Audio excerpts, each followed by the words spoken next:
E começa agora mais uma resenha do grupo Prática da Mente para falar muito sobre hipnose, sobre desenvolvimento pessoal.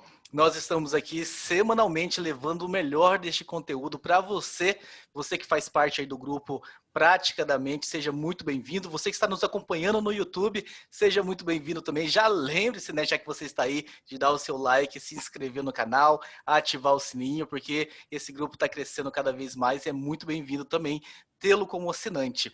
Hoje a gente vai ter um bate-papo muito especial, muito legal com o Jason Marcílio, que é um dos caras mais tops que tem no Brasil e no mundo sobre hipnose. O cara já formou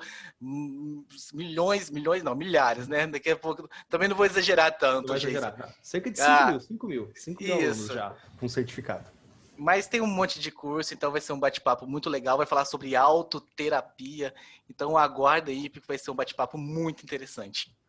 Antes de passar a palavra para você, Jason, eu quero só fazer um pequeno agradecimento à Vaca Voa, vacavoa.com.br, esse pessoal que cuida do marketing de muitas empresas também e também cuida do marketing do nosso grupo Prática da Mente, porque o marketing vai muito além, então é uma agência que entrega mais do que o esperado.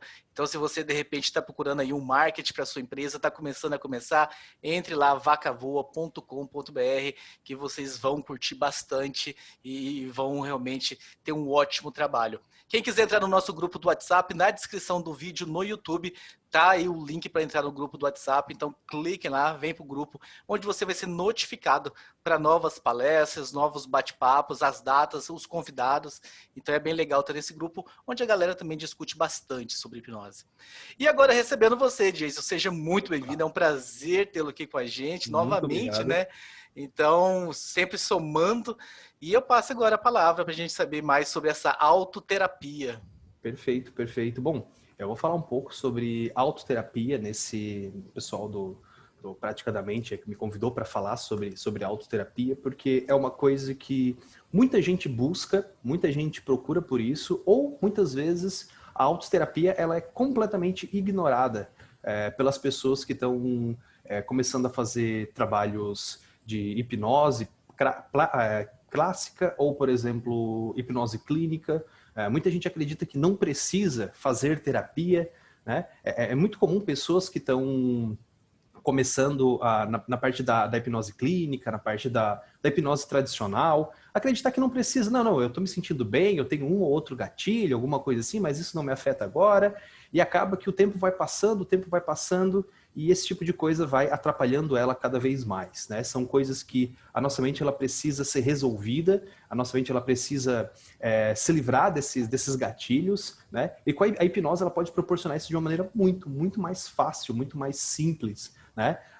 E muita gente às vezes tem mesmo dificuldade de fazer auto-hipnose, né? Então, o conceito de autoterapia é você aprender os conceitos da hipnose clínica, não que você precisa ser um hipnoterapeuta, mas você aprendendo hipnose e entendendo alguns conceitos de hipnose clínica, algumas coisas que às vezes são básicos, você mesmo consegue se livrar de transtornos que atrapalham a sua vida, né? Então é muito comum pessoas que vão na clínica, por exemplo, falando, Jason, eu tenho um sério problema de ansiedade e eu vou apresentar um TCC, né?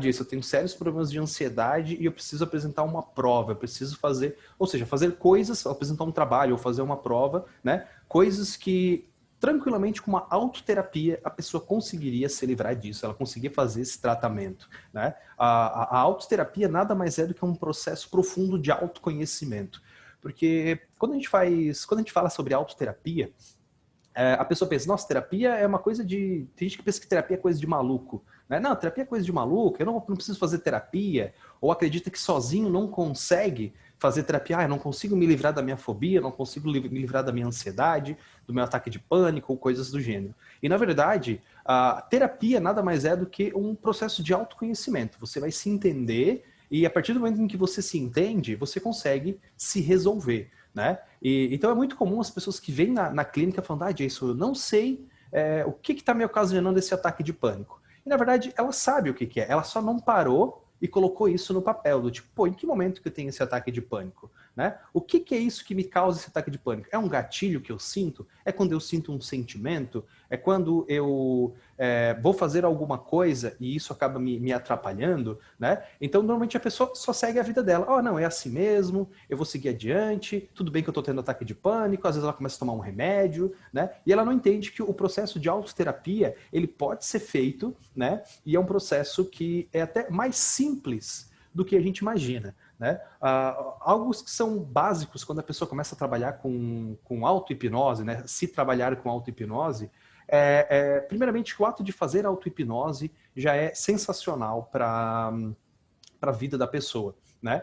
Desacelera a nossa mente não acorda naquele turbilhão como normalmente ela acontece, né? Então só o ato de fazer a auto-hipnose já vai melhorar muito a qualidade de vida dessa pessoa, de quem estiver fazendo e tudo mais. Agora, existem outras técnicas que você pode adaptar que vai ajudar você a melhorar ainda mais esse processo e você pode fazer de casa, como por exemplo, o trabalho em cima de gatilhos.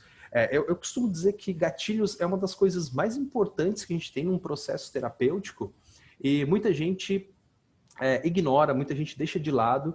Conheço muitos terapeutas que acabam nem focando nisso, né? E é uma prática que quem faz autoterapia, eu diria que é obrigatório a pessoa fazer isso, né? Que o que são esses gatilhos? Os gatilhos nada mais são do que coisas que acontecem com a gente, seja um momento, pode ser uma memória, pode ser algo físico mesmo, como ver algo, sentir um cheiro, vira um gatilho de algo negativo. E esses gatilhos são muito piores do que... e são os principais causadores dos transtornos que a gente tem, né? Então a gente tem que dessensibilizar esses gatilhos, né? Eu vou falar um pouco aqui sobre... vou me aprofundar um pouco mais aqui, vou falar sobre neurociência, né? Que para vocês entenderem a importância que dessensibilização de gatilhos tem, seja na terapia, seja se você já é terapeuta e quer ajudar o seu cliente, né? Que é o quê? A gente trabalha com o conceito de redes neurais. O que seriam redes neurais? Redes neurais é a maneira que o nosso cérebro fisicamente funciona, né? E diferente do que a maioria das pessoas acredita, o nosso cérebro ele não se comunica de uma maneira inteligente, por conversa, como a gente faz, né? Por exemplo, não passa de um neurônio para o outro, assim, do tipo, estou com fome, estou com fome, estou com fome. Não é assim que eles conversam, tá? Eles conversam como se fosse um computador, 0 e 1, né? Ou seja, ativo e não ativo. Então, o que acontece é o seguinte, a nossa rede neural, existe uma rede, um ponto em específico que ele é ativado, que causa fome, por exemplo, na gente, vontade de comer, tem essa rede, né? Então, para ativar essa rede, eu tenho que ativar uma série de outros pontinhos antes. Então, por exemplo, quando vai chegando perto do meio-dia, uma parte do meu cérebro que ela tem essa noção de tempo, né? Ela sabe mais ou menos que horas são, que todo mundo tem isso dentro da gente, nosso relógio biológico, ele ativa, opa, tá perto do meio-dia, e ele acende, pim, e acendendo esse primeiro, acende um outro, pim, eles vão conversando como se fosse um pim mesmo, né? Pim, pim, pim, pim, pim, até o momento que ativa essa vontade de comer. Qual é o grande problema? É que muitas dessas redes neurais, elas são ativadas e elas estão interligadas sem querer. Então, por exemplo, em algum momento da minha vida, eu ativei uma sensação de ansiedade, por exemplo, né? E acendeu esse pin da ansiedade. E foi indo, e um dia eu resolvi que eu queria comer para me livrar dessa ansiedade. Eu como, perfeito, me livra dessa ansiedade. Qual é o grande problema disso? O cérebro fisicamente associou que essa primeira ligação de quando eu senti ansiedade resultou na fome e quando eu comi, passou. Então o que aconteceu foi, essa rede neural da fome e a rede neural da ansiedade, elas se aproximam. E quanto mais próxima ela tá, maiores as chances de quando eu ativar esse primeiro ponto, levar para a fome. Então, o que acontece é, quanto mais próximos estão as redes neurais, mais chances de quando eu ativar a primeira vez um gatilho, né? No caso, a ansiedade virou um gatilho para fome. Então, quanto mais próximo, então, mais está esse gatilho. Então, qual é o processo que a gente tem que fazer para dessensibilizar isso? Basicamente, a gente tem que pegar esse pin que vai até a fome e afastar. Ou seja, eu tenho que ativar esse gatilho da ansiedade e fazer que ele não sinta fome, que eu não sinta fome quando tem isso. Então, o que acontece? Eu começo a separar essas duas redes neurais até que a rede neural da fome só vai ser ativada quando realmente precisar, que é quando eu estou com fome, quando o estômago está vazio, ou quando chega perto do horário que normalmente eu como, né? Por exemplo, eu tenho horários bem definidos para comer. Então, meio-dia, eu acabo ficando com fome. Então, essa rede neural, ela vai se separando dessa maneira. Então, qual é o grande problema dos transtornos que a gente tem hoje? Que são várias redes neurais que elas estão completamente misturadas, tá? Então, por exemplo, assim, tem coisas até que quando você vai atender, o que acontece com você, que você fala, meu Deus, não faz nenhum sentido. Por que que, por exemplo, eu tenho um cliente que quando ela tinha um ataque de pânico, e sempre que ela parava na frente de uma igreja específica que tem aqui na minha cidade, ela tinha um ataque de pânico, né? E se você parar para pensar, não faz nenhum sentido. O que que uma igreja tem a ver comigo sentindo ataque de pânico?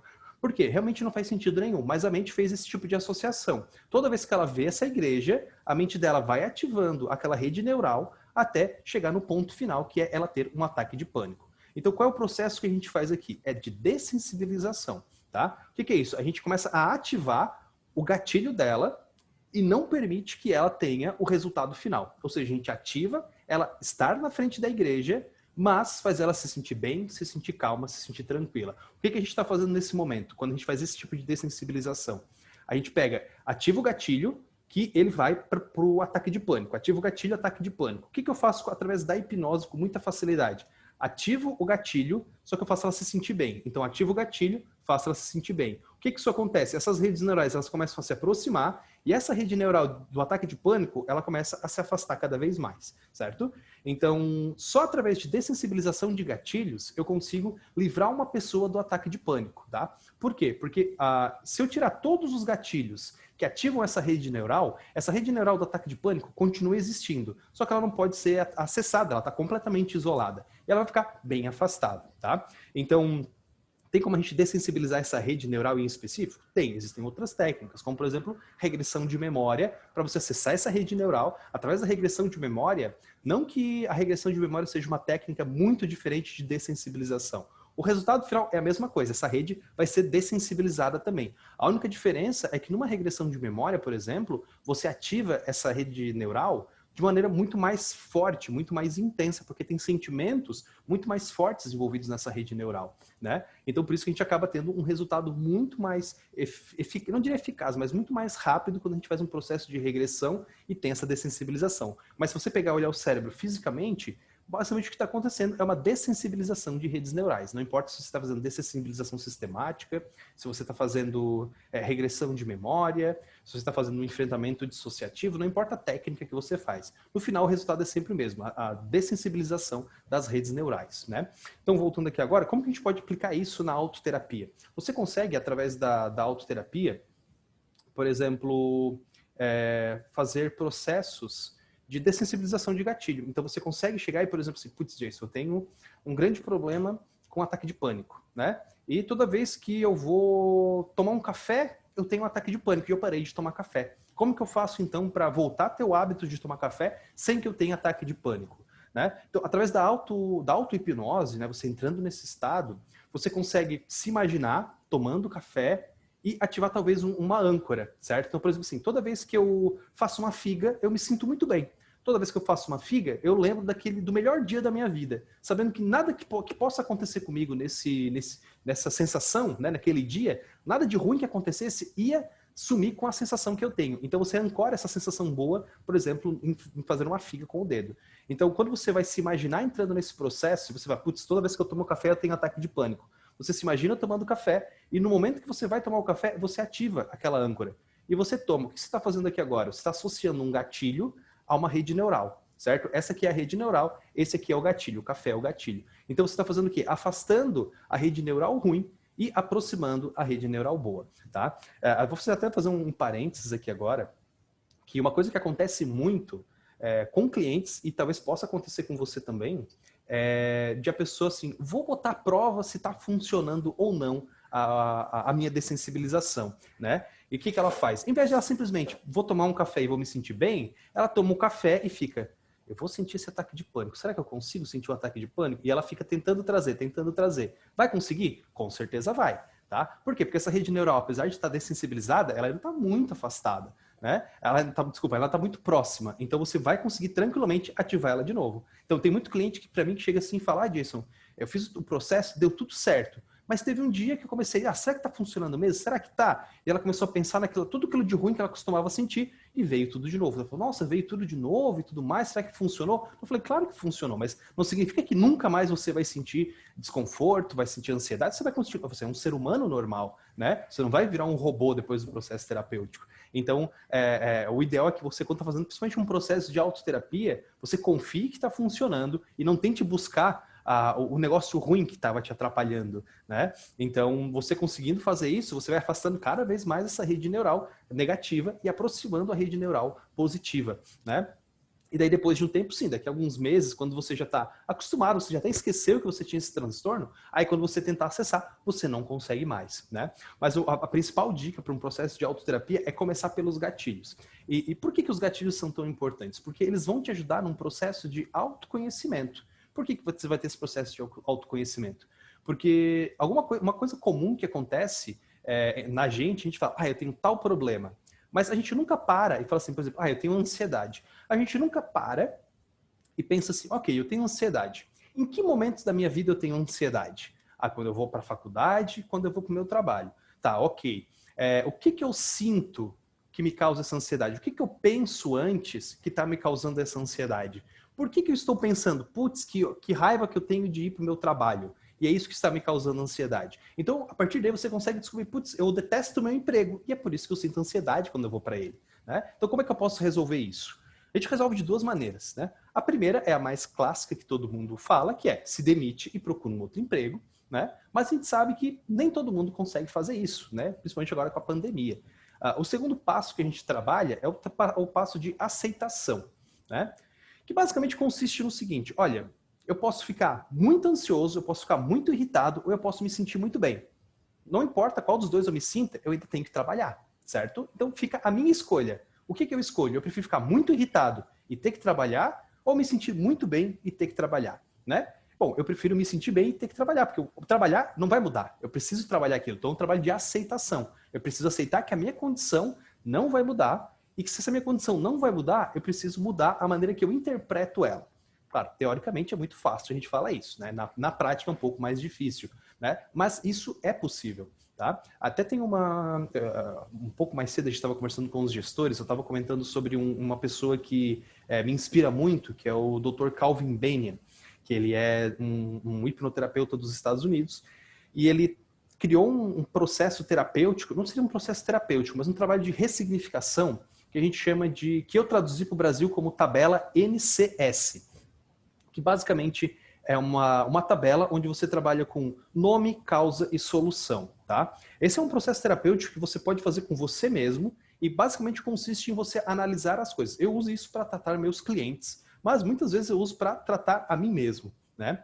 Como que consiste essa tabela? Primeiramente, a gente nomeia o primeiro NCS, então N de nome. A gente vai nomear o sentimento que a gente está sentindo, tá? Eu vou citar um caso para vocês que vai ficar mais fácil de vocês compreender. Então, por exemplo, assim, teve um caso que um cliente veio para mim e falou assim, Jason, eu estou sentindo muita raiva mesmo, e isso está me atrapalhando. Eu estou sentindo raiva no meu trabalho, eu estou sentindo raiva na minha casa, estou sentindo raiva com a minha mulher, com a minha esposa, com os meus filhos, eu não sei o que está acontecendo comigo. Eu falei, beleza, vamos analisar essa situação agora, né? Você está achando que a raiva acontece no trabalho e você está levando para casa, ou a raiva está acontecendo em casa e você está levando para o trabalho? Isso é uma coisa que as pessoas normalmente não pensam, né? Eu estou sentindo raiva e pronto, mas ela não tenta entender a origem disso, né? Na autoterapia você tem que entender da onde que está vindo isso. Então o primeiro passo é esse. Ele começou a analisar e pensou, Jason, eu acho que está vindo do trabalho para casa. Por quê? Porque quando eu estou em casa de manhã cedo, eu tomo meu café, estou me sentindo bem, estou me sentindo calmo. Eu chego no trabalho, eu começo a me irritar e daí chego em casa puto da cara, fico muito, muito irritado e tudo mais. Beleza, a gente já descobriu o primeiro passo, né? Então está vindo do trabalho para casa. O que a gente precisa descobrir agora é o que está acontecendo no trabalho que está fazendo ele sentir raiva. Então a gente vai para o segundo passo, que é o S, né? O NCS, NCS, nome, causa e solução. Então a gente vai para a causa agora. O que seria a causa? A gente vai pegar agora o sentimento que ele sente e identificar por que as pessoas sentem esse tipo de sentimento. Tá? Pode parecer meio estranho, mas todos os sentimentos eles existem por uma razão muito específica. Quem já assistiu aquele filme Divertidamente, sabe que cada sentimento é muito responsável por algo muito específico. E aquele filme, ele não foi tirado do nada. teve um psicólogo especialista em sentimentos que acompanhou todo o filme. Claro, isso fizeram de maneira didática, dinâmica, porque é para crianças, né? Mas é um filme muito interessante. E a raiva, ela também serve para alguma coisa. Por mais que pareça que é algo que não faz sentido, a raiva, ela serve para nos proteger da injustiça. Então, toda vez que a gente sente raiva, é porque lá no fundo da nossa mente, a gente identificou que alguma injustiça aconteceu com a gente, tá? Ou com alguém que a gente gosta. Pode ser com a gente ou com alguém que a gente gosta. Então, NCS é nome, raiva. Já sei que o que ele está sentindo é raiva, né? C de causa. O que causa raiva? Injustiça. Então, eu sei que ele está sentindo raiva porque está acontecendo alguma injustiça. Como ele falou que veio do trabalho para casa, vamos identificar então em que momento do trabalho dele é que está acontecendo essa injustiça. O que eu estou procurando agora é injustiça, tá? Da parte do ponto de vista dele. E daí a gente começa a conversar, apertar o que está acontecendo e tudo mais. E ele falou, não, eu percebo que eu fico muito irritado, principalmente quinta e sexta-feira, porque é quando eu faço hora extra. Então, beleza, a gente já descontou o motivo da injustiça. Ele não acha justo que ele faça hora extra. Tá? Eu pergunto, tá, mas por que você se irrita com hora extra? Ele fala, não, porque só eu faço hora extra. Os meus colegas de trabalho ninguém faz, meu chefe sempre vem e fala comigo, sempre fala comigo, fulano, eu preciso que você faça hora extra hoje. E nenhum outro meu colega faz hora extra também. Né? Isso deixava ele muito incomodado. Então aí estava o ponto da injustiça. Beleza, descobrimos, agora a gente vai para a solução. Tá? Qual é a solução que a gente vai encontrar para tudo isso? Bom, primeiramente, fazendo um adendo aqui novamente, existe o sentimento de injustiça, ele gera 4 sentimentos na gente, que são os 4 piores sentimentos que a pessoa pode sentir, que são os sentimentos que corroem ela por dentro e que fazem muito mal. É aquele tipo de sentimento que não passa com facilidade. Né? A injustiça, ela causa raiva, ela causa ódio, ela causa mágoa e ela causa culpa. Tá? São os 4 sentimentos principais que a injustiça causa. Tá? A raiva é o clássico. Né? Aconteceu uma injustiça e você quer sanar essa injustiça. Você sente raiva. O ódio é quando a injustiça acontece e isso faz você se machucar fisicamente ou psicologicamente. Então, por exemplo, assim, se alguém atropela você e você só pega um pouquinho, você fica com raiva. Agora, se você sofre um atropelamento e alguém que você ama muito falece, você sente ódio. Por quê? Porque é a raiva mesclada com a dor de ter perdido alguma coisa, certo? Então, isso é o ódio. A mágoa é quando a injustiça acontece e quem fez essa injustiça foi alguém que você gosta. Então, se você perceber, se alguém faz alguma coisa no trânsito para você e você sente que é uma injustiça, você não fica magoado, você fica irritado. Agora, se a sua mãe ou se o seu pai cometem uma injustiça com você, você fica magoado, né? Por quê? Porque é a injustiça vindo de alguém que você admira, de alguém que você gosta. E por fim tem a culpa. A culpa, ao contrário das outras, é quando você comete uma injustiça.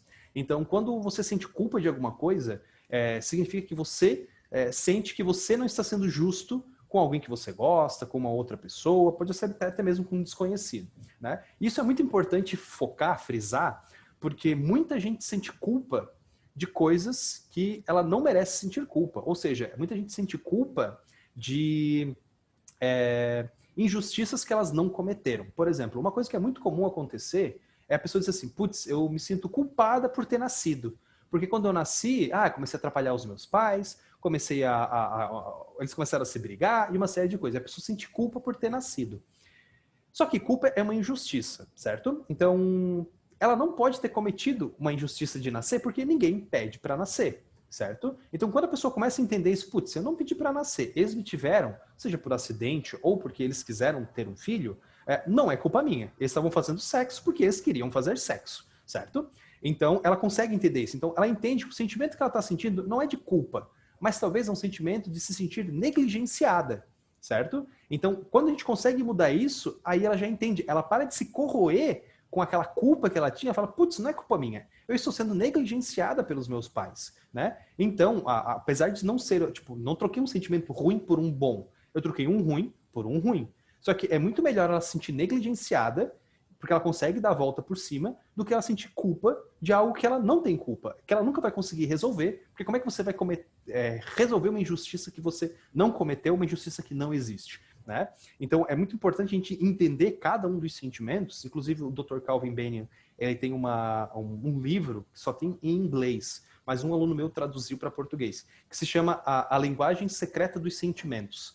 que ele fala exatamente cada um dos sentimentos, o que ele significa, o que a pessoa, por que a pessoa sente aquele tipo de sentimento. Voltando à tabela que ele ensinou, NCS. A parte do S é da solução. Então, voltando para o meu cliente, a gente já entendeu. Ele sentia raiva porque ele se sentia injustiçado. Por que eu fiz o adendo dos 4 sentimentos? Porque é o seguinte, a gente precisa identificar se aquela injustiça que o chefe dele está cometendo, que é de fato fazer ele fazer hora extra e tudo mais, se não tem culpa dele por ele estar fazendo isso também, né? Então, quando ele chegou ali pro chefe dele, falou, sentindo assim, tudo mais, a gente identificou que era isso. Eu apertei, tá, beleza, por que você acha que o seu chefe faz isso com você? E é claro, como todo cliente, ele fala, porque ele é um filho da puta, porque ele não sei o que lá, porque tal, tal, tal. Eu falei, não, beleza, vamos parar um pouquinho, vamos respirar e vamos pensar. Por que motivos ele chama você e não chama os outros? Então ele falou, olha, o meu trabalho é muito bom, claro, ele sempre elogia. E eu lembro que quando eu fui contratado, ele perguntou assim, fulano, você se importa em trabalhar fim de semana, fazer hora extra? E eu falei, não, por mim não tem problema, posso fazer hora extra, posso fazer, pode me chamar a qualquer horário, estou sempre disponível. Claro, ele vai falar qualquer coisa para conseguir um emprego, né? E daí, nesse momento que ele se tocou disso, que ele falou, putz, eu realmente falei para ele que podia fazer hora extra a qualquer dia e qualquer momento. Ele percebe que uma parte da culpa que ele sente, uma parte daquilo que está acontecendo é culpa dele. E uma coisa muito interessante acontece. Quando a pessoa sente raiva de alguma coisa e ela percebe que uma porcentagem da culpa é dela, a mesma porcentagem de culpa que ela tem é a quantidade de raiva que ela baixa. Então, por exemplo, assim, ele estava sentindo 100% de raiva. E ele percebeu, putz, eu tenho culpa nisso. Minha culpa é de 40%. Então, o que acontece? A raiva dele baixa para só 60%. Por quê? Porque o chefe dele ainda está fazendo uma sacanagem com ele. Só chamar ele e tudo mais. Mas ele também percebeu que ele tinha culpa no cartório, né? Ele era responsável por estar recebendo essa hora extra de maneira exagerada. E daí ele entende isso, daí ele fala, putz, agora entendi, né? Então a gente descobriu que ele tem uma parte de culpa no cartório para isso. Então a gente já conseguiu diminuir essa raiva dele de uma maneira bem intensa. Mas mesmo assim o chefe dele ainda estava incomodando ele, né? E eu falei, agora tá na hora de a gente botar a mão na massa. Você vai ter que fazer alguma coisa. Ou você vai ter que chegar pro seu chefe e falar, chefe, eu não posso mais fazer hora extra, ou eu gostaria que você chamasse outras pessoas para fazer hora extra também, porque falando isso, o chefe dele chama outras pessoas, não é mais injusto com ele, a raiva vai embora, né? Se o chefe falar, não, você me falou que ia fazer hora extra, você vai continuar fazendo hora extra. Ele fala, beleza, então. Tem a segunda opção, você pode se demitir. Você se demite, vai para o emprego que você quer, pronto, não tem mais injustiça, você não sente mais raiva, você não desconta mais na sua família, né? E ele fala para mim, não, Jason, eu falei com o meu chefe e ele falou que eu tenho que continuar fazendo hora extra, mas eu não posso pedir demissão porque eu preciso sustentar minha família, né?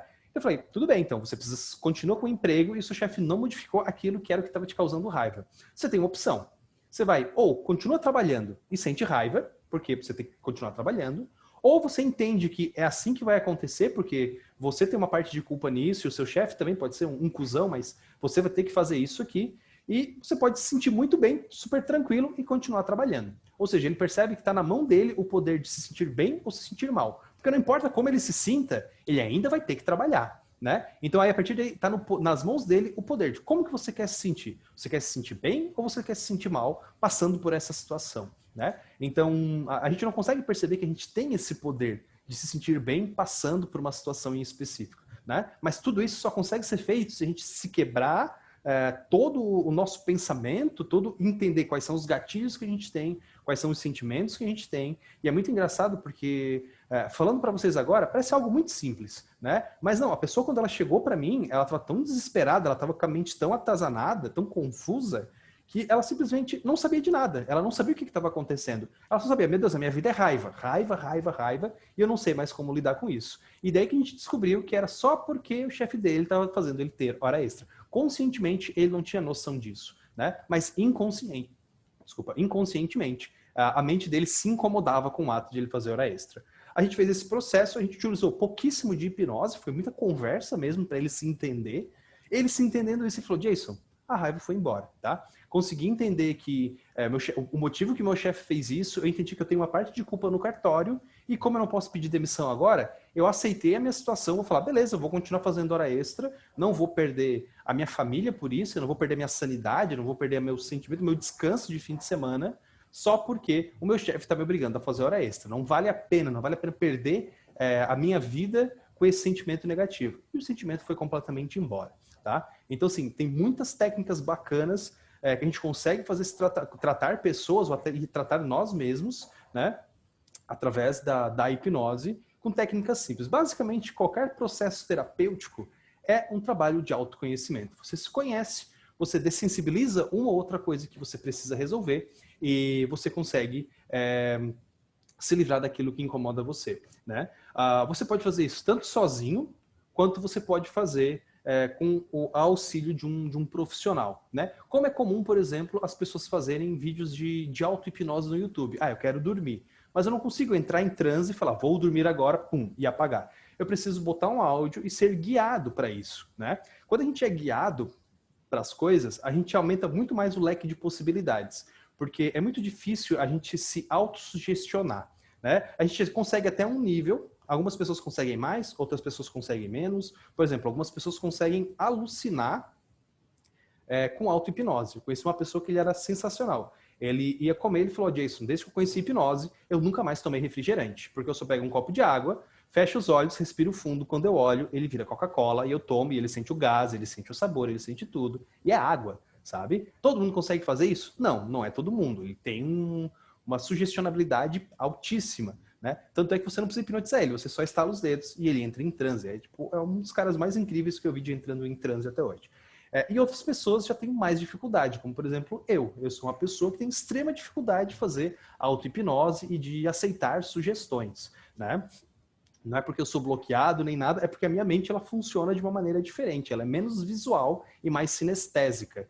Então eu não consigo alucinar com nada, né? Então varia muito de pessoa para pessoa. Então quando a gente está sendo guiado por uma outra pessoa, facilita muito mais esse processo.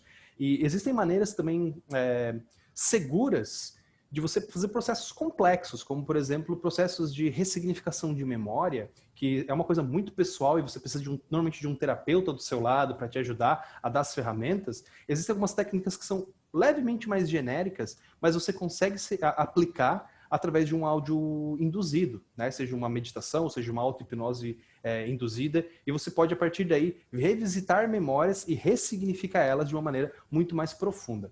E o legal de você fazer uma autoterapia é que, diferente de um processo tradicional de terapia, onde você vai precisar ir uma vez por semana no terapeuta, ou uma vez a cada 15 dias e tudo mais, através da autoterapia, você consegue levar no seu tempo. Então, por exemplo, se você está com pressa, você vai fazer 2 vezes por dia o processo de autoterapia.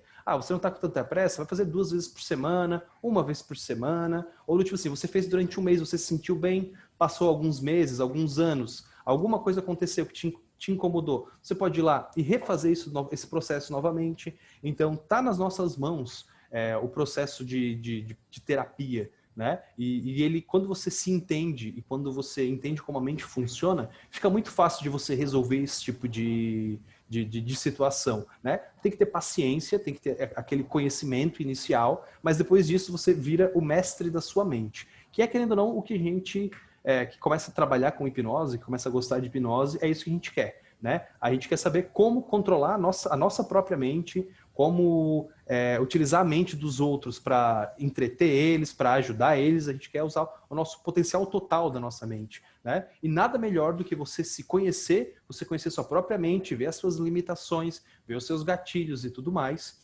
para você conseguir resolver isso. E você entendendo a sua mente, fica muito mais fácil de você entender a mente dos outros também, né? Porque é uma coisa muito comum que acontece, não só no meu curso, mas no curso de psicologia mesmo, que é um dos cursos, né, que a gente está mais associado a terapeutas, de a pessoa ela fazer o meu curso ou o curso de psicologia, não porque ela quer ajudar as outras pessoas, mas porque ela quer se encontrar, né?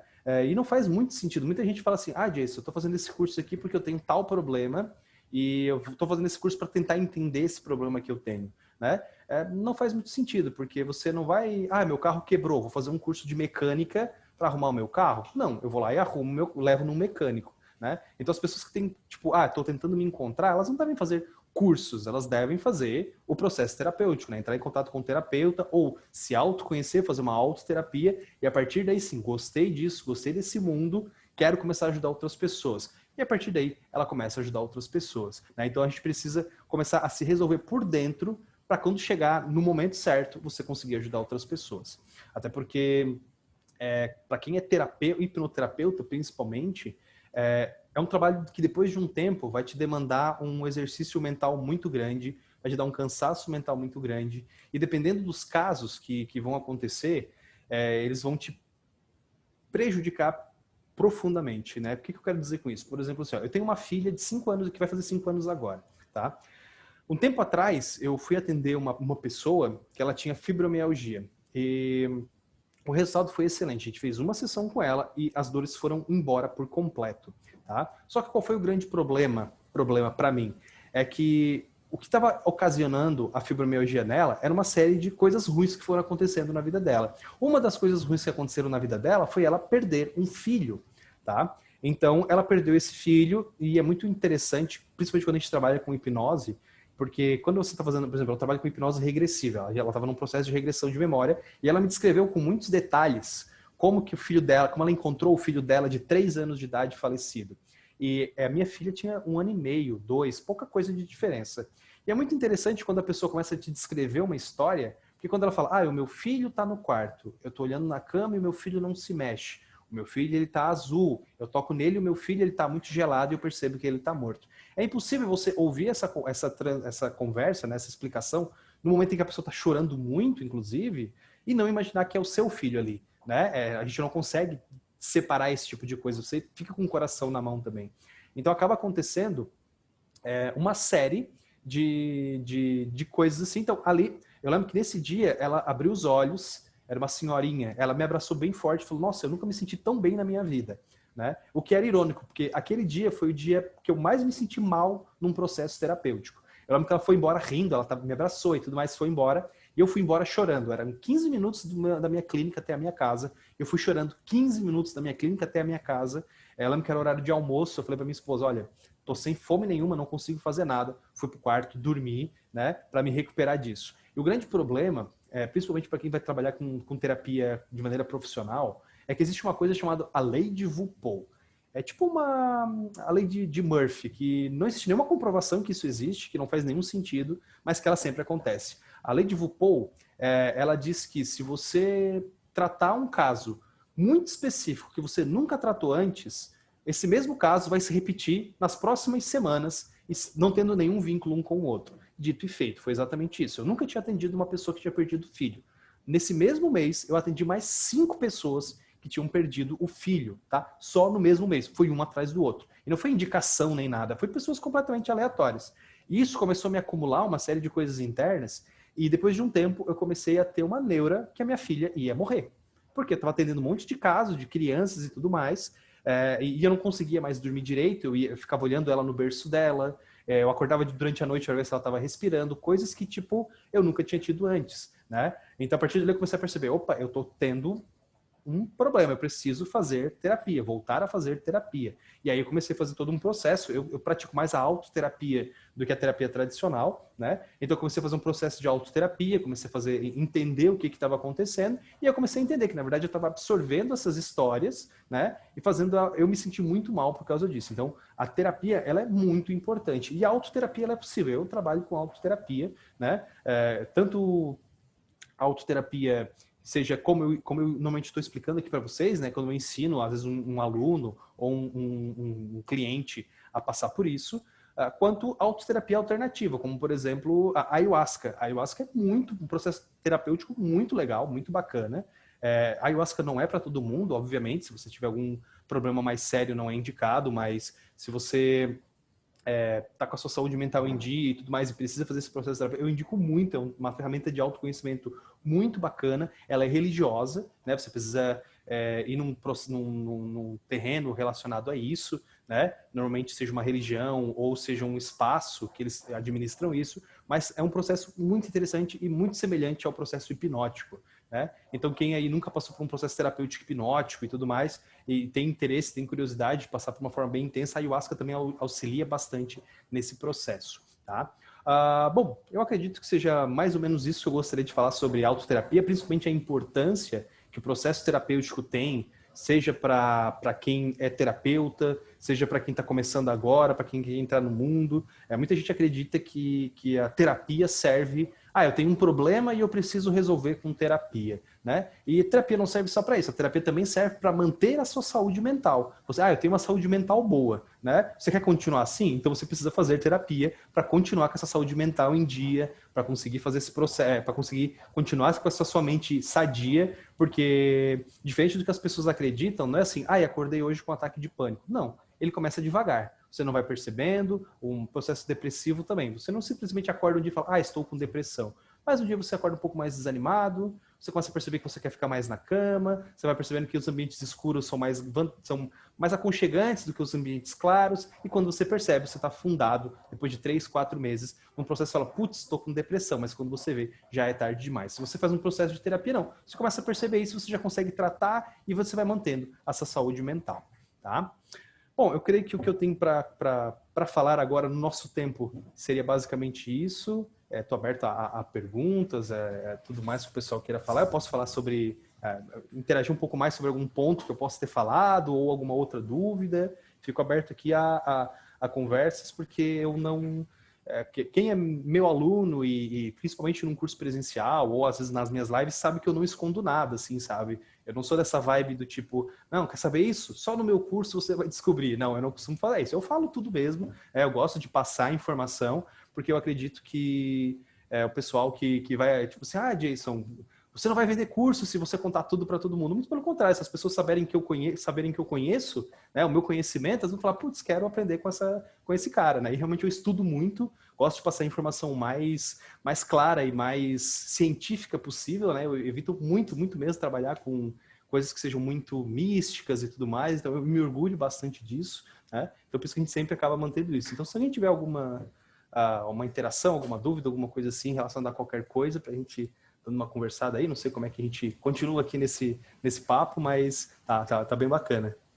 Muito bom, realmente, assim, o seu nível de doação é sensacional, foi muito legal. Eu quero convidar o pessoal que tem dúvida a colocar a dúvida no chat, mas eu já tenho uma, já vou fazer uma aqui Opa. enquanto o pessoal vão escrevendo aí, vão colocando. Aquela parte que você falou, né, sobre destravar desarmar os gatilhos e tudo mais. Isso. E em algum momento a pessoa resolve ir lá procurar a questão e acha a questão. Você costuma fazer essa psicoeducação com a pessoa também, de falar Sim. sobre redes neurais e tudo Sim, mais? eu acho muito importante fazer esse tipo de trabalho com o meu cliente final, né? Eu não chego a ser tão detalhado assim, falar sobre rede neural, como eu costumo falar para quem é mais da área, né? Mas eu costumo falar que, tipo assim, eu falo de uma maneira mais lúdica, né? Que existe um caminhozinho que a mente dela segue para o sentimento ruim e para o sentimento bom. Se ela procurar o caminho do sentimento bom, ainda tá lá, porque ela pisou por muito tempo, amassou, né? O caminho, a mente dela sabe como é que é. Digamos, se fosse um matagal assim, né? A mente dela sabe aquele caminho ali que existe, mas você tá optando por ir por um positivo. Se você parar um dia e pensar, putz, será que eu consigo sentir o sentimento negativo? Você consegue, né? Então eu explico muito isso pro meu cliente, eu gosto de... inclusive, o meu processo de atendimento, o meu primeiro atendimento, cada atendimento meu dura 2 horas. E o meu primeiro atendimento é só conversa, tá? Eu e meu cliente, a gente conversa há muito tempo, eu explico como o processo vai acontecer, faço um processo de psicoeducação, né? Eu faço ele entender, tipo assim, ele vai me falar, Jason, eu sinto isso, isso e aquilo. Eu falo, talvez você sinta isso por causa disso. E ajuda a mente dele a entender os motivos que tudo aquilo estão acontecendo, né? E daí, por fim, a gente faz o processo e daí melhora muito o resultado. Porque o cliente vai entender o que é o processo, vai entender o que ele precisa fazer e ele vai reagir exatamente como eu peço para ele reagir, que é a melhor maneira possível, né? Então, ele fazendo isso, ele fala, putz, agora faz sentido, por que eu precisei visitar essa memória?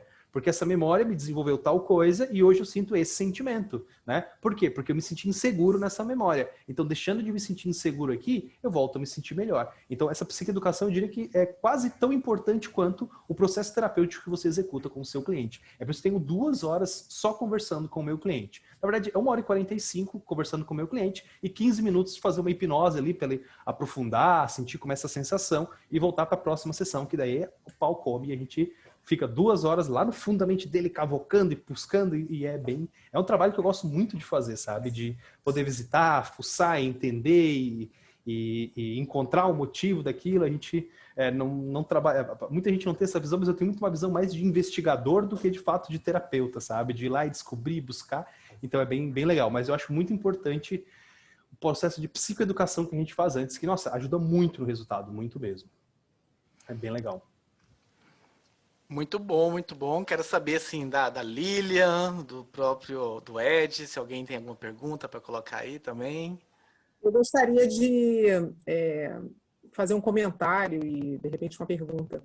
Eu tenho notado, conforme eu tenho estudado, que... Tá dando para vocês me ouvirem? Eu não botei fone. Que todo terapeuta, isso que você falou, conforme ele vai trabalhando os clientes, né? Ele tem uma necessidade de fazer, vamos dizer assim, eu diria uma higiene mental. Isso, é um termo que meu pai usava antigamente, né? Que nós temos que fazer uma higiene mental. E, assim, pelo que eu percebo, de repente, essa frequência, até entre uma terapia e outra, ou de uma forma, de repente, criar uma metodologia de auto-hipnose, né? De uma limpeza, uma higiene mental, para que a gente não se envolva e tome o processo do cliente para o nosso meio, né? Isso mesmo. Assim, eu fico pensando assim, se teria uma metodologia melhor de fazer isso. Você teria alguma dica para dar com relação a isso? De como poderia fazer isso? Então, eu acredito que não existe uma maneira da gente se blindar para isso, né? Claro, você vai sempre fazer um trabalho mental de, eu sei que esse cliente, o problema dele não é o meu problema, não tem por que eu me absorver tudo isso, né? Só que tem um problema que é o quê? Primeiro, para a gente conseguir tratar o nosso cliente, a gente tem que ter uma empatia com ele, né? Entender que o problema dele realmente é grave e tudo mais, se compadecer com isso e ter o resultado. Então, a partir do momento que a gente já abre para essa empatia com o cliente, já está completamente aberto a gente a sofrer isso. Mas nem sempre isso acontece, tá? Mas vai acontecer com muito mais facilidade em casos em que você possa se identificar, como aconteceu comigo, né? Então, eu já comecei a perceber que sempre que alguém vinha para fazer na anamnese, né? Eu começava a perguntar e de vez em quando eu perguntava, tem na minha amnésia sobre filhos. E a pessoa fala, eu tinha um filho. Então eu já estou preparado que eu sei que faleceu um filho, que ela perdeu um filho, e começo a fazer meu trabalho mental para, tipo assim, o filho dela não é o meu filho, a minha filha está bem, a minha filha está com saúde. Eu faço todo esse processo preparando para quando ela visitar essa memória, porque quem já trabalhou com regressão de memória sabe o quão triste é quando a pessoa visita um trauma muito forte, como a perda de um filho, por exemplo, a perda de um pai ou algo do gênero, né? O filho principalmente, porque por mais que pai e mãe sejam muito importantes, meio que a gente está no fluxo certo da vida. Primeiro morrem os avós, depois os pais, depois você, depois os seus filhos. Já quando morrem os filhos, não, né? É algo muito forte, a gente não está esperando por isso. Então, as dicas que eu dou sempre que que você perceber isso, já se trabalhe mentalmente ou não aceite casos de pessoas que você percebe que estão muito vinculados com você. Como, por exemplo, eu conheço um terapeuta que ele não trata problemas de vícios, tá? Vícios em drogas ilícitas. Por quê? Porque ele tinha um irmão que era dependente químico e atrapalhou muito a vida da mãe dele, do pai dele. Eles perderam um monte de coisa, roubavam em casa. Ele falou que foi um inferno quase 10 anos da vida dele, até o momento que esse irmão faleceu.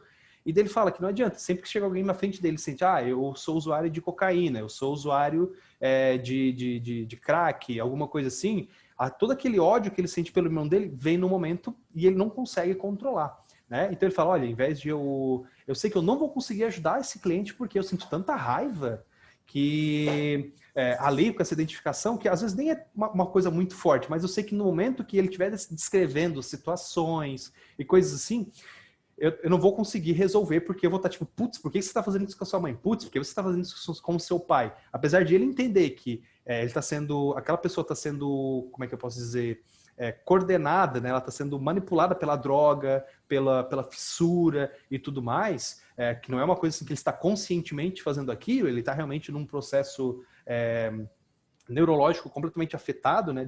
Distorcido, ele não consegue fazer, né? Então, a dica que eu dou é não aceite casos que você perceba que você vai se conectar muito com aquele caso.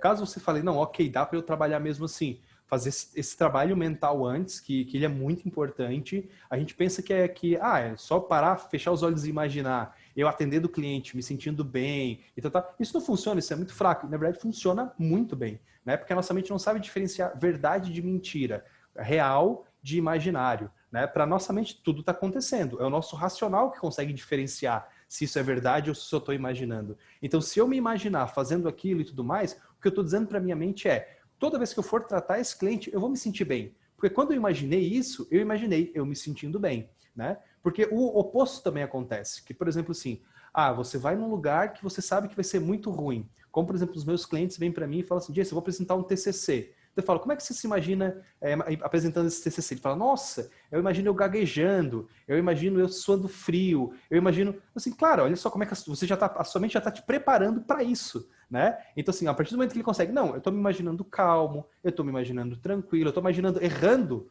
mas tipo, errei, tudo bem, faz parte, corrigindo e seguindo adiante, né? Ou seja, o que eu estou dizendo é dizendo para o meu cérebro que, no momento que isso acontecer, o que eu estou imaginando, eu quero que aconteça assim, né? Então a imaginação é uma ferramenta muito poderosa e a gente utiliza ela muito pouco, né? Quanto mais você conseguir imaginar, então você já consegue dar essa blindada prévia, né? Mas é muito importante que você faça assim terapia com uma certa frequência, né? Para tirar esse lixo emocional, para fazer essa limpeza e a gente conseguir porque atrapalha até mesmo nossos atendimentos, tá? Comecei a perceber que atrapalhava, que eu não conseguia, em alguns casos, não conseguia nem me concentrar direito. E eu falei, não, peraí, tá num ponto que não tem mais como continuar. E aí comecei a fazer esse processo terapêutico com mais intensidade, né? E hoje eu sei, se eu vou atender tal tipo de cliente, tem que fazer terapia mais vezes do que quando eu tô atendendo clientes que são um pouco mais simples, com casos que não me afetam tão diretamente assim. Tá bom? Muito bom. Márcia, abre o microfone. Vejo. Você tem uma pergunta muito interessante aqui também.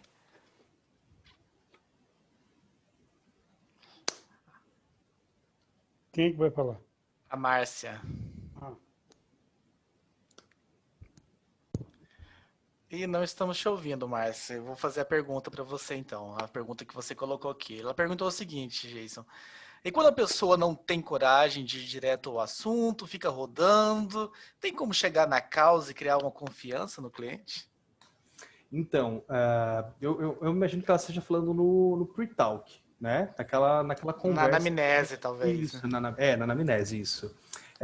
Então, existem algumas técnicas que eu utilizo que eu considero que são muito eficazes pelo feedback que meus clientes dão mesmo, tá? Por exemplo, assim, na minha anamnese, eu tenho perguntas como, por exemplo, assim, como que é a sua relação com os seus pais, como que é a relação com os seus filhos, como que é a relação com os seus irmãos, que basicamente os grandes problemas que a pessoa tem estão relacionados a problema com os pais ou casos de traumas muito grandes como estupros e acidentes. Então, todos esses casos que são muito delicados, eu tenho na minha anamnese. Eu pergunto para o meu cliente como que é a sua relação com o seu pai, como que é a relação com a sua mãe. E por isso que eu acho muito importante a gente fazer essa entrevista verbalmente, o terapeuta com a pessoa, porque tem gente que faz assim, tem a minha lista de anamnese aqui, leva para casa, preenche e me traz ela. Eu não gosto de fazer assim, porque você consegue muito perceber quando eu pergunto assim, como é que é a relação com a sua mãe? E a pessoa fala, boa. Você percebe que não tá tão boa assim, sabe? Ela fala, é legal, é boa. Você percebe que tem alguma coisa por trás. Isso é muito importante, porque no papel vai estar assim, boa. Você fala, ok, tudo bem, não tem problema aqui, né? Mas não, a gente vai lá e pergunta. E outra coisa muito importante, que esse eu considero um dos primordiais, mais importantes de todos, é que eu trabalho pelo menos com hipnose regressiva, tá? Com regressão de memória. E eu costumo falar o seguinte, olha, eu não vou trazer a memória, você não vai trazer essa memória, quem vai trazer essa memória é a sua mente. Tudo que te incomoda, tudo que está te atrapalhando, a sua mente fala o seguinte, olha, eu preciso resolver isso. A sua mente vai trazer para a gente durante o processo terapêutico. E falando isso, é muito interessante porque o cliente fala o seguinte, putz, não adianta eu esconder nada desse cara, porque não é ele que vai me trazer nada. A minha mente vai falar, isso aqui me incomoda. Então, ela vai trazer à tona isso. E é muito comum pessoas virem para mim e falar, Jason, eu fui abusada na infância, Jason, fulano, aconteceu tal coisa comigo com fulano de tal, né? Ou seja, ela me traz e ela fala assim, nossa, Jason, eu faço terapia há 10 anos com um psicólogo e eu nunca contei para ele que eu tinha sido abusado na infância, né? E na minha primeira sessão ela conta isso. Você fala, nossa, Jason, você deve ter uma empatia, você deve... Não, tá? É só que a pessoa sabe que ela não vai ter como fugir, que em algum momento, durante o processo terapêutico, a mente dela sabe que aquilo incomoda e vai trazer. Então ela sabe que não tem como fugir e ela acaba te falando, olha, realmente aconteceu tal coisa. Mas já aconteceu comigo um caso de uma pessoa não me falar que ela tinha sido abusada. Eu perguntava, ela falava, não, tudo certo, tudo tranquilo. Ela achava que poderia ignorar. A gente fez o processo terapêutico, fez a regressão de memória, e eu conseguia perceber que ela ia na memória e ela fugia daquela memória e trazia outra. Né? Eu via que ela fazia aquela cara, de repente ela ficava séria. Ah, eu tô em tal lugar. A gente ia lá e ressignificava. Até o momento que acabou as memórias e ficou só naquela ali. Eu lembro que era uma porta. Eu lembro que ela falou, tô na frente de uma porta. Eu falei, entra nessa porta. Então ela falou, não quero entrar nessa porta. Eu disse, mas você entraria, na sua memória, você entra nessa porta? Ela falou, sim, na memória eu entro, mas eu não quero entrar porque eu sei o que vai acontecer lá dentro. E ela não queria, e ela não queria, e ela não queria. Eu peguei, tirei ela do estado de transe, perguntei pra ela, tá, o que está acontecendo? Daí ela me explicou, não, que ela tinha 14 anos, ela trabalhava e ela tinha sido abusada pelo chefe dela. E ela não queria visitar aquela memória porque ela sabia o que tinha acontecido. O que eu comentei com ela? Tudo bem, a gente não precisa fazer esse tratamento agora, mas você sabe que se é isso que você não quer nem reviver, é isso que está te causando o teu problema, né? Então, quando a pessoa ela oculta algo, tipo, não, isso aqui é tão forte que eu não quero contar, obviamente, então, esse é o grande causador do problema que ela está indo no terapeuta resolver, né? E eu falei para ela, você quer resolver isso agora? Ela me falou, não, eu não estou preparada psicologicamente para lidar com isso agora. Eu falei, tudo bem, a gente marca uma próxima sessão e eu fico por você. A gente não vai marcar uma sessão agora. Quando você falar, Jason, estou preparada para marcar uma sessão, você me avisa e porque a gente vai trabalhar em cima só disso. Você está ciente disso? Ela falou, estou ciente disso. Eu falei, perfeito, então vamos trabalhar só em cima disso. E ela levou 3 semanas. Depois de 3 semanas, ela me mandou uma mensagem dizendo, Jason, estou preparada. A gente foi lá, acessou aquelas memórias, ressignificou. Ela teve que fazer todo um trabalho mental do tipo, vou viver isso de novo, eu vou resolver e isso vai parar de me incomodar. A gente fez todo o processo e ela se livrou. Ela tinha ansiedade quando ela ia trabalhar. Ela falou, nossa, eu adoro o meu trabalho, mas eu acordo de manhã, estou indo para o trabalho, me bate uma ansiedade muito forte, é quase um ataque de pânico. Por quê? Claramente dela associa. Vai para o trabalho, ela é abusada no trabalho, porque foi o primeiro trabalho dela que ela foi abusada, né? Que é o... então a mente dela acabou ancorando isso, né? Âncora, um gatilho. Ir trabalhar significa ser abusada. Então ela criava uma ansiedade absurda até chegar no trabalho e a mente dela perceber que ela não ia ser abusada e aí a ansiedade ia embora. Então a gente fez todo esse processo e a gente conseguiu resolver isso que estava incomodando ela, tá? Legal demais esse depoimento. Acho que quem atende aqui sabe que essa é uma das grandes dificuldades, né? Às vezes de tirar realmente. Às vezes ela vai vir com... Ela chega contando uma outra história, né? Aí no meio você chega lá. Gente, eu quero te agradecer demais. A gente está estourando aqui, então, 60 minutos, essa 1 hora. Foi muito bom, assim. Sempre legal tê-lo aqui com a gente. Então, te agradecendo muito por ter vindo aqui compartilhar com a gente. Fico muito feliz. Agradecendo o pessoal. E eu quero passar agora para você falar um pouco aí do seu curso, pessoal, como que eles te acham, como que eles fazem para te encontrar. Bom, o meu nome é bem difícil de ser escrito, então por isso que eu uso o Memento Hipnose, porque meu pai foi criativo, meus pais foram criativos na hora de escrever meu nome. Mas assim, para quem quiser me seguir, seja no YouTube, seja nas redes sociais, é Memento Hipnose, tá? A gente está com uma novidade no nosso Instagram agora, que a gente está trazendo dicas para quem está começando agora no mundo da hipnose e para quem é terapeuta. Então, por exemplo, toda sexta-feira a gente traz dicas do tipo assim, como tratar o seu cliente, dicas para emagrecimento na clínica, né? Para o seu cliente de emagrecimento na clínica. Dicas de como melhorar o seu pre-talk na clínica. Dicas de, por exemplo, como induções que são mais eficazes do que o... Então, a gente está sempre com bastante conteúdo lá de vídeo, de carrossel. Então, a gente está atualizando e está bem legal mesmo. Um conteúdo que eu mesmo preparo, né? Tem um pessoal aqui da minha equipe que acaba fazendo o restante, mas tipo, o conteúdo sou eu mesmo, eu não terceirizo. Eu gosto de ter esse cuidado de saber se o conteúdo que está sendo passado está correto ou não. Então, assim, tá bem legal as redes sociais. E eu tenho também alguns cursos que eu ofereço, né? Eu tenho um curso de hipnose clássica, que é um curso para quem está começando agora, que é o curso de hipnose do zero. Não entendo nada de hipnose e quero aprender hipnose. E é um curso assim bem acessível mesmo, ele custa R$ 79,00, é bem um curso de introdução, porque também não adianta a gente fazer cursos de hipnose do zero custando 400, 500 reais, né? A gente não quer tornar a hipnose uma coisa elitista, a gente quer que qualquer pessoa possa comprar, pode dividir em até... acho que é 8 vezes de R$ 11, então assim, é realmente para qualquer pessoa poder comprar. Eu tenho um curso de hipnose clínica regressiva, onde eu ensino exatamente o protocolo que eu aplico na minha clínica. que é exatamente o que eu aplico mesmo, tá? Inclusive, se vocês acessarem no curso, tem demonstrações de clínica, de eu executando na clínica aquilo. Vocês vão perceber que é exatamente o que eu ensino.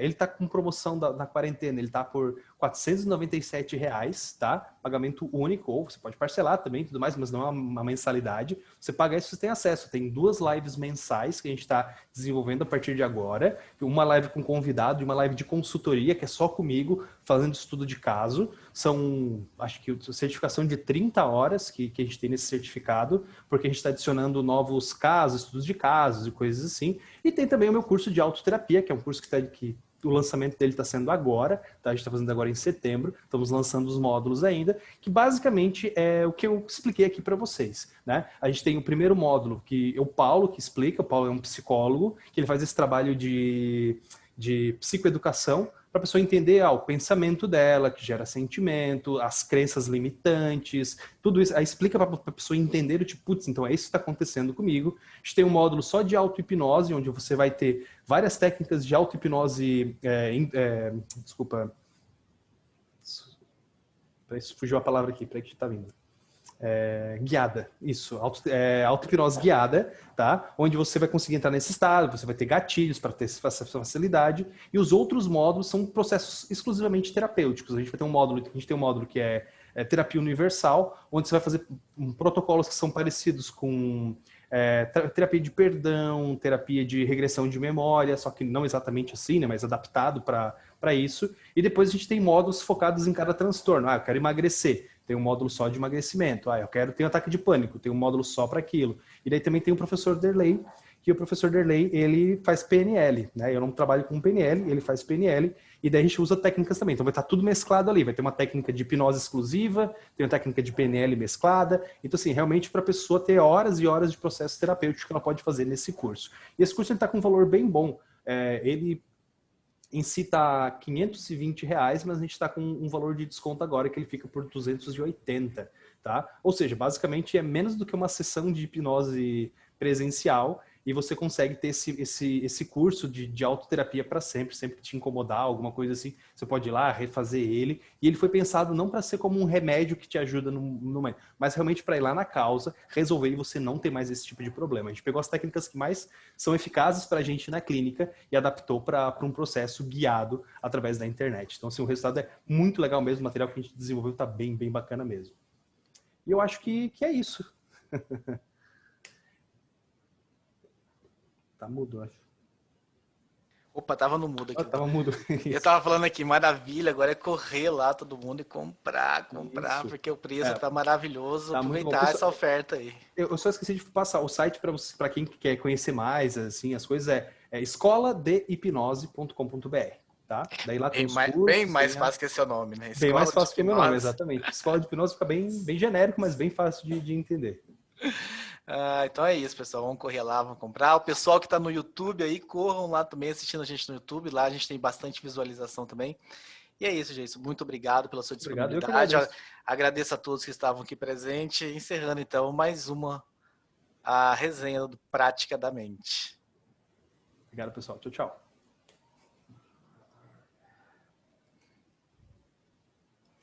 Muito valeu. Você encerra aí, Ed? Que o botão de dar um end aqui não tá, ficou desmarcado para mim.